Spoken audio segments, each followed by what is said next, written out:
have to say that when we make a difference in consumers' lives or a difference in the world, those are the things that really mean the most to me. Whether it's Doritos allowing consumers to put their ads on the Super Bowl, or Fiesta Bowl having meaningful halftime programs that change the conversation and truly make an impact, those are the best memories for me. And my first weekend at my internship, we were just sitting around listening to a scanner, and they said there was a motorcycle accident and a possible fatality. And so the photographer was like, "You want to go?" And I was like, "Sure, why not?"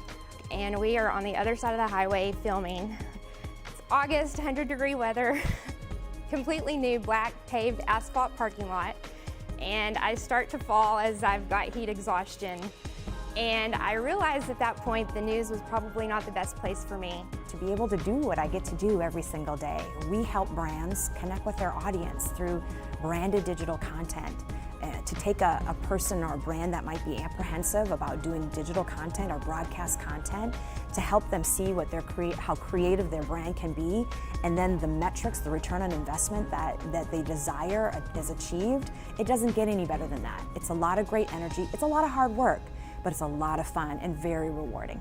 The very first job I got as a copywriter, I was working as a production assistant in a shop in New York, and the creative director encouraged me to put a portfolio together and look for a job as a writer. So I worked hard, I put that little baby book together, as I called it, and I walked into Gray Advertising with my portfolio, and the creative director hired me in that moment, and that had to be the most fun that I've had, and starting out in a career that I have loved and thought was fun every day that I've done it.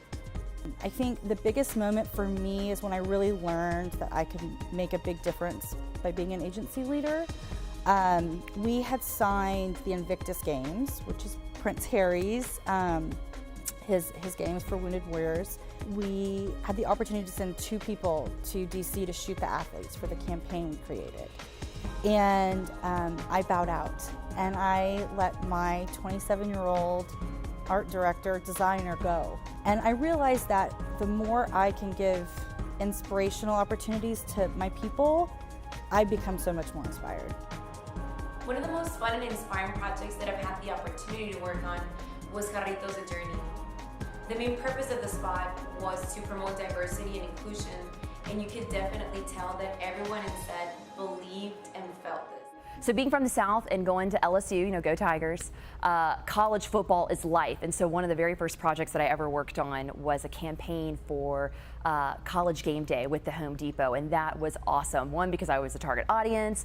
I was very involved in college football. I felt like I could contribute to the campaign. And so it was so cool to see the campaign from its inception to strategy, to creative development, to production, to seeing our TV spots out in the wild, seeing the College Game Day bus come to all the different campuses, which I helped create. Just very cool to see the whole, campaign holistically come to life. I moved to Japan and I lived there for 4 years, and I was working for a licensing and merchandising company, but when I first arrived, I really knew very little about Japan, and I looked at the world through my North American cultural lenses, and many things that were normal there were not normal to me. So I can remember writing things down. Woman, attractive, 30, Chanel suit, carrying a Hello Kitty lunchbox. My company, the man thinks that we're going to do well selling Woody Woodpecker to the major bank in Japan as their icon for their ATM cards, all of their flyers, t-shirts, and it was successful. It was one of our best selling. At Paramount, we had the privilege of bringing clients to the lot, so we did a few openings with some of our shows, and one we did was with Star Trek Deep Space Nine. So as I was walking the red carpet and thinking I was one of them, I just tripped. Well, what do you do when you trip in front of people? You just take a bow. And I think the thing about that is that you can never take yourself too seriously, and you always have to have a heart and a spirit and remember why we're doing this. The time I met Charlene Heineken, as in the heiress of the Heineken empire, 4 or 5 years ago, I was working on one of the Heineken portfolio brands, and we had to go down to Houston for a distributor conference. After the day was over, there was a reception, and quite honestly, we were struggling to network and mingle with anybody because it was a very much an insider group. We spotted a table, sat down, and like 5 seconds later, there's somebody that, you know, puts a drink on your table, and you're like, I wonder who this is.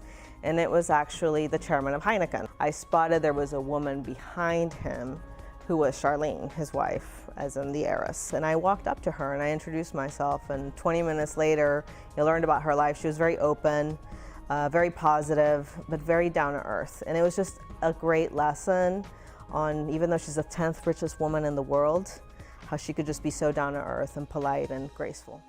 One of the most inspiring moments that I had while I was in school was being selected as one of the students to go up to New York. It was a multicultural media talent pipeline forum, and I was there. It was like an all expense paid trip, and we learned a lot about diversity in advertising. I felt like that was when it clicked with me, was like, I want to be a female, an Asian American CEO. Like, that's who I wanted to do, like what I wanted to do, and that was where my passion lied.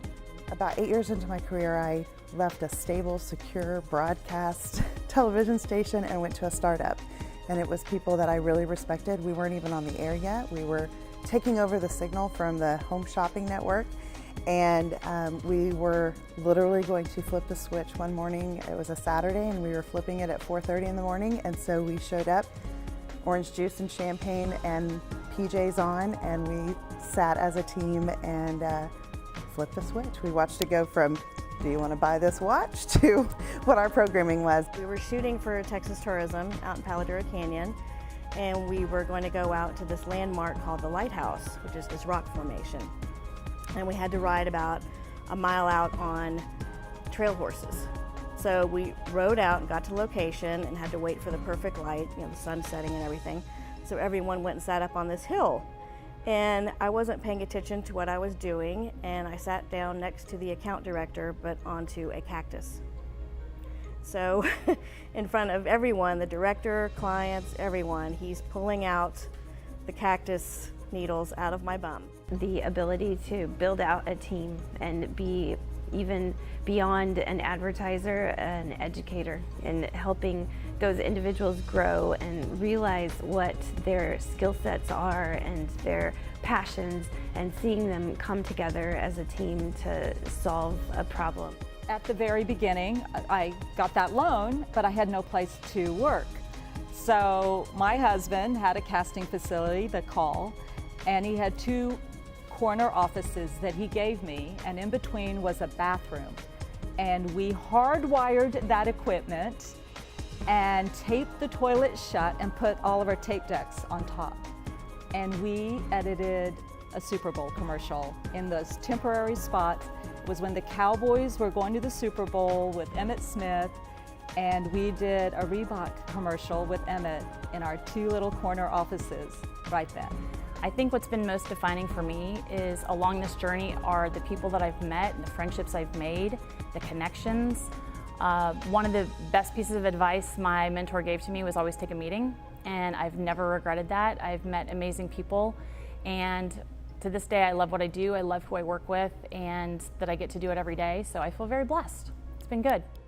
So something that happened early in my digital marketing career was an opportunity to meet with a man who owned a very large national company based in Coppell, and he knew a lot more about digital marketing than I did. And we figured that out very quickly into the conversation.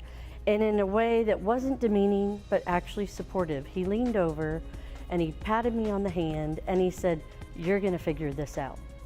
There were 2 defining moments. The support was amazing, but the recognition that I needed to spend more time learning was another. I can't think of anything more memorable than when we started Three-Headed Monster, and Sean Rathbone called me up and said, "Do you want to start your own thing?" And I said, "No, I don't want to start my own thing. I like my nice advertising job." And he just was very persistent, and I eventually came on board, and we literally started in the basement of the Chipotle in the West End that eventually got shut down because rats were raining from the ceiling. We look back and we just laugh of like that's our origin story, and there's no better origin story for a couple of monsters to grow up in a basement. Okay, so a couple of years ago I was in South Africa, had the opportunity to go to our Global Leadership Conference. And it's not necessarily fun, but this is a cool story because it was so meaningful to me. There's a guy named John Hunt. He's our global creative chairman, and he was intimately involved with Nelson Mandela and the 1993 election campaign.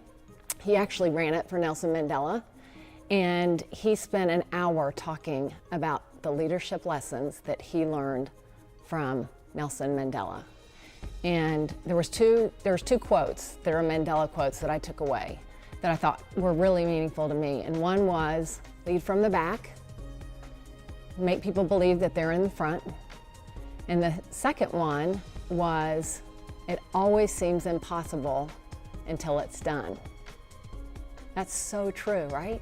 I had an opportunity about 3 years ago to work on a breakthrough social media campaign called Out the Monster, where it was really to raise awareness about the opioid epidemic. And I had a chance to partner with a client that was really gutsy and risky, and we partnered with Strawberry Frog up in New York to do some very creative work, and we actually took home the Gold Lion at Cannes that year. And so that was really a high point, that not only did we do great work, we did good work that actually benefited society. I remember being summoned to Dave Packard's home in the Los Altos Hills when I worked for Hewlett Packard. I wasn't even a manager at the time. I went to pick up some books that he had written.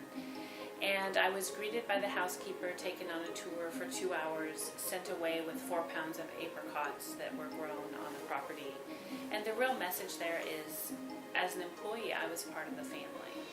And I always try to remember that as CEO of my own company. Every member at Ensira is part of the family and should be treated like family. I'm not calling it stalking, but I have been known to watch athletes at parties and events before signing them to a contract. That's actually how we got Dak Prescott. He's a good kid.